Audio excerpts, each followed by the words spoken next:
Assalamualaikum warahmatullahi wabarakatuh. Pada hari ini, kami akan membentangkan mengenai ijarah dan musyarakah. Saya, Syakinah binti Mustafa, akan membentangkan mengenai ijarah dan kemudian akan dibentang oleh Adilah mengenai musyarakah. Kita pergi kepada definisi ijarah. Dari segi bahasa, ijarah bermaksud penggunaan sesuatu dengan membayar wang. Dari segi istilah pula iaitu kontrak pertukaran hak milik harta dengan memberi manfaat dengan timbal balas. Okay, seterusnya kita masuk kepada rukun. Rukun yang pertama iaitu mu'ajir. Mu'ajir iaitu pemberi sewa. Yang kedua musta'jir iaitu penyewa. Seterusnya ma'jur iaitu barang yang disewa. Seterusnya ujrah dan yang terakhir rukun ialah sirah. Dalil mengenai ijarah ini dinyatakan dalam Al-Quran dari surah At-Talaq ayat 6. A'udzubillahi minasyaitonir rajim. Fa in arda'na lakum fa'atuhunna ujurahunna. Maksudnya, jika mereka menyusukan anak kamu, maka berikanlah mereka upahnya. Okay, seterusnya jenis ijarah. Jenis ijarah terbagi pada dua, iaitu ijarah ain dan ijarah amal. Ijarah ain ini iaitu menyewakan manfaat barang ataupun aset. Ijarah amal itu menyewakan manfaat kerja ataupun kemahiran diri seseorang. Terang kepada ijarah ain, tiada khilaf kalangan para ulama dalam keharusannya. Bayaran sewa boleh dibuat pada awal kontrak sewaan ataupun secara bertangguh. Contohnya, Adilah menyewakan sebuah rumah dengan bayaran 700 sebulan dalam tempoh setahun. Maksudnya bayaran sewa tu boleh didahulukan ataupun secara bertangguh. Manakala ijarah amal pula iaitu mengenai kepakaran diri, contohnya khususnya kepada peguam ataupun jururunding, ia ada bayaran upah khas yang telah ditentukan dengan kepakaran masing-masing ulama. Ulama berbeza pendapat menentukan status ijarah dalam jenis ni. Yang pertama, majoriti mazhab Maliki, Syafi'i dan Hambali dan Majlis Syariah Aufi, ijarah ini adalah harus secara umum dengan syarat-syaratnya. Namun demikian, berbeza pendapat sama ada harga sewaan boleh dibayar pada awal kontrak ataupun tidak. Okey, menurut Syafi'i dan Maliki, ianya perlu dibayar pada awal akad kerana ia seperti jualan salam. Jika berpisah tanpa membayar harga pada awalnya, kontrak adalah terbatal. Ia juga amat perlu untuk mengelakkan terjadinya jualan hutang dengan hutang. Manakala menurut mazhab Maliki, memberikan sedikit ruang tangguh sehingga maksimum 3 hari, selari dengan pendapat mereka dalam hal bai'us salam juga. Seterusnya, pendapat Hambali dan Majlis Syariah Aufi berpendapat harga hanya perlu dibayar pada awal majlis pemeteraian kontrak jika lafaz dalam digunakan ketika akad. Justru jika akad dilakukan menggunakan lafaz sewa atau ijarah tadi, harga tidak disyaratkan mesti dibayar pada awal akad. Yang kedua iaitu mengenai mazhab Hanafi mengatakan ia tidak sah kerana ijarah mestilah ke atas satu item yang spesifik, tetapi ijarah jenis ini tidak spesifik atas satu-satu aset. Ia hanya spesifik pada jenis manfaatnya. Maknanya, penyewa boleh mencari rumah lain yang boleh memberikan spesifikasi manfaat yang sama jika rumah tersebut terbengkalai. Yang mengenai jenis pembiayaan ijarah terbagi kepada dua, iaitu operating lease iaitu operasi ijarah dan financial lease iaitu pembiayaan ijarah. Kita boleh tengok perbezaan antaranya mengenai pemilikan aset, tanggungjawab sedia aset, risiko dan pendamatannya. Macam mana kita tengok pada pemilikan aset. Operasi ijarah ni ia merupakan pemilikan penuh oleh pemberi sewa. Manakala kalau pembiayaan ijarah melalui pemilikan aset ini dimiliki oleh pemilik manfaat atas aset. Seterusnya iaitu tanggungjawab sedia aset. Pemberi sewa bertanggungjawab sepenuhnya mengenai pengurusan, penyediaan atas asetnya. Kalau penyewa hanya bertanggungjawab atas penyediaan daripada kesan penggunaannya sendiri dan hanya membayar sewa sebagaimana yang dipersetujui bersama. Manakala financial lease ini, tanggungjawab sedia asetnya diberi kepada pihak pemilik manfaat, akan menyerahkan semua tanggungjawab penyediaan kepada penyewa termasuk insurans aset, cukai tanah, cukai pintu dan lain-lain. Seterusnya kita tengok kepada risiko. Kalau kepada operasi ijarah ini, risikonya angka risiko kerosakan di bawah tanggungjawab pemilik. Manakala financial lease risikonya tanggungjawab penyewa jika berlaku kerosakan. Tamatan bagi operating lease ni boleh ditamatkan bila-bila masa tanpa sebarang pampasan. Selepas penamatan kontrak, aset akan kekal di bawah milik pemberi sewa seperti biasa.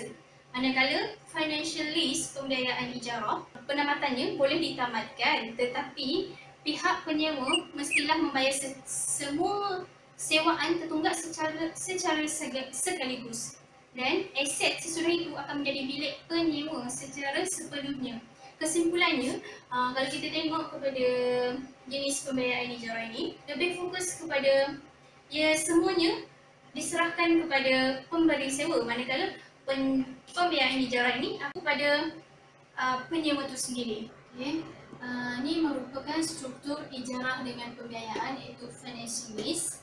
Sebelum tu operating lease saya tak terangkan sebab operating lease ni merupakan sewaan yang biasa, semua dah ketahui kan.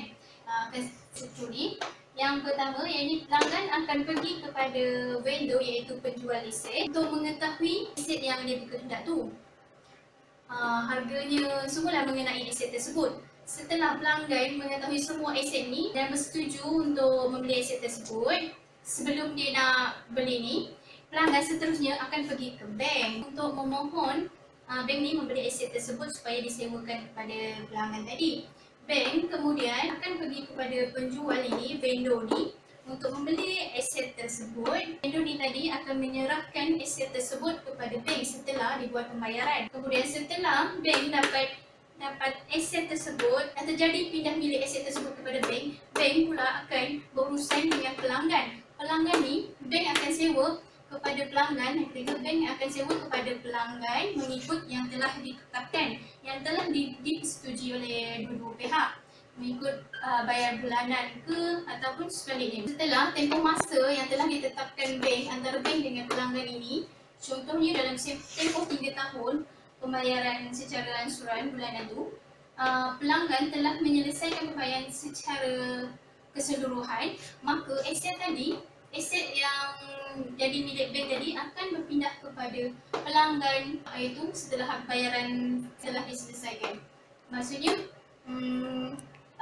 bahagian daripada bahagian bank tadi, pemilikan bank ni berkurangan setelah pelanggan membayar secara ansuran secara keseluruhannya sehingga tamat. Seterusnya kita akan beralih pula kepada musyarakah. Musyarakah ini terdapat di dalam kandungannya ialah definisi, rukun dan syarat, pensyariatan, jenis dan aplikasi. Firstly, kita akan pergi kepada definisi, iaitu dari sudut bahasanya ia berasal daripada syaraka, iaitu yang bermaksud perkongsian dan pencampuran bahagian di antara dua pihak. Pada pandangan mazhab Hanafi, musyarakah ini merupakan akad di antara rakan kongsi pada modal dan keuntungan. Kedua, pada pandangan mazhab Maliki menyatakan bahawa ia merupakan kebenaran untuk melakukan transaksi, yang mana setiap rakan kongsi ini membenarkan kepada yang lain untuk melakukan transaksi pada harta kongsian, yang mana mereka juga masih berhak untuk melakukan transaksi pada harta tersebut. Bagi mazhab Syafi'i pula menyatakan bahawa ia merupakan ketetapan hak dua pihak atau lebih ke atas harta tertentu. Dan yang terakhir ialah pada pandangan mazhab Hambali yang menyatakan bahawa masyarakat ini merupakan pencampuran hak dan kebebasan untuk menggunakan harta kongsian.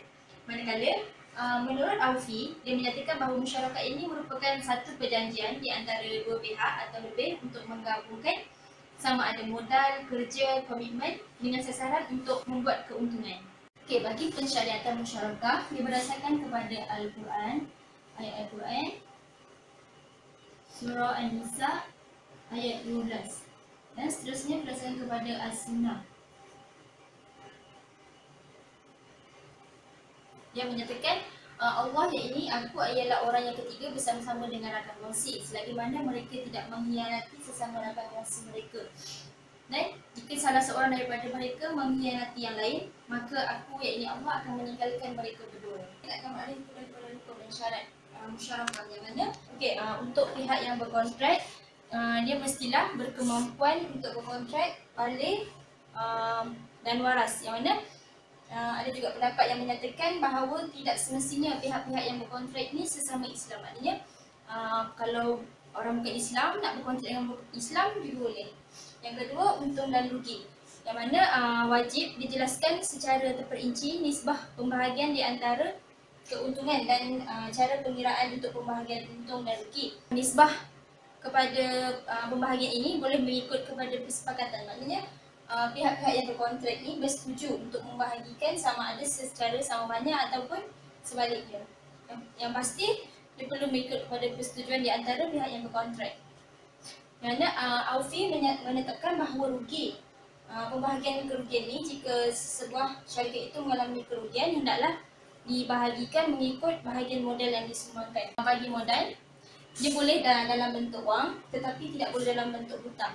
Semua rakan kongsi hendaklah maklum tentang modal yang disumbangkan oleh rakan-rakan kongsi yang lain. Dan seterusnya, aktiviti yang diwujudkan dalam masyarakat ini hendaklah aktiviti yang dibenarkan oleh syarak, bukan aktiviti yang dilarang. Yang ini, jenis-jenis masyarakat ini terbahagi kepada al-milk dan al-aqd. Yang mana al-milk terbahagi kepada syarikat ikhtiar dan syarikat jabar. Yang mana syarikat ikhtiar ni merupakan aset yang dibeli bersama dan menjadi milik dengan sebab pemberian atau hadiah. Yang kedua, syarikat jabar ini merupakan pemilikan tetap, yang mana contohnya pemilikan yang baru itu disebabkan oleh pewarisan. Al-aqd ini terbahagi kepada 4, iaitu al-amwal, al-a'mal, al-wujub dan al-mudharabah.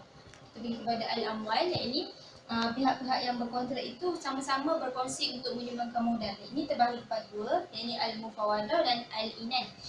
Al-mufawadah ini juga dikenali juga sebagai al-musawamah, yang bermaksud bersamaan, di mana pihak-pihak yang berkontrak ini dia berkongsi kepada modal, hak untuk menguruskan dan keuntungan serta kerugian.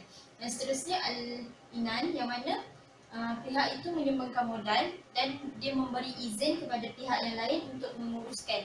Yang mana keuntungan akan dibahagi secara yang dipersetujui antara pihak yang berkontrak, dan kerugian berdasarkan kepada sumbangan modal kepada pihak yang menyumbangkan modal. Bagi syarikat al-a'mal, dia merupakan perkongsian di antara kepakaran, kemahiran dan perkhidmatan, yang mana syarikat jasa ini tidak memerlukan modal dalam bentuk kewangan. Begitu juga dengan al-wujub, yang mana dia hanya memerlukan kepada reputasi seseorang. Dan dia juga tidak ada modal kewangan yang dikeluarkan. Dan akhirnya ialah syarikat al-mudharabah.